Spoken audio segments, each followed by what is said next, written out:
hammamizga mashhur Silvestr Stallonening shunchalik kambag'al bo'lgan ekanki, o'zining eng yaxshi ko'rgan kuchugini $25 sotib olib, 3 yil yig'lab, ko'z yosh qilib siqilgan ekan. Men esa yoshligimda shunchalik kambag'al bo'lganmanki, bitta eng yaxshi ko'rgan alfa kuchugimni shunchalik kambag'al bo'lganimni yeb qo'ygan ekanman.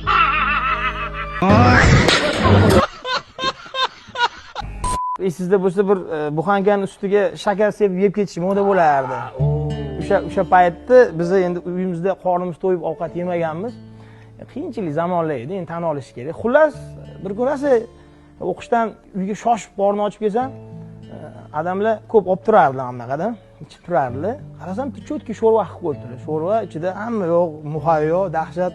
Sholg'om ham bor, bodom ham, pistasi ham bor. Xullas, go'shtli sho'rvada dahshatda. Endi ancha bo'lgan uni ovqatlar yem. Faqat tug'ilgan kun bayramlarda yemasak, qo'ni qo'shni to'yda yemasak.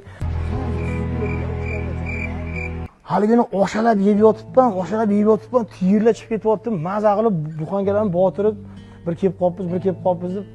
Xullas, suyaklarim mana shuncha bo'ldi. Suyaklarni yig'dim, opsharni ham suyaklarni yig'dimda.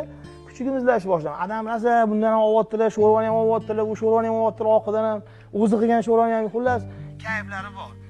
Xullas, yo'lam suyaklarni yig'dim. Yiqqanimdan keyin alfa deb itimni izlashni boshladim. Keyin adam Alfing eshitmayapsan-ku.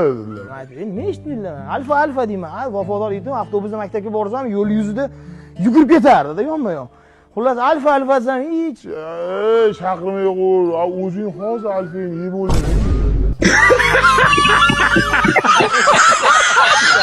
Xudoga soldim karatdi. Shunday kulib qo'ydim.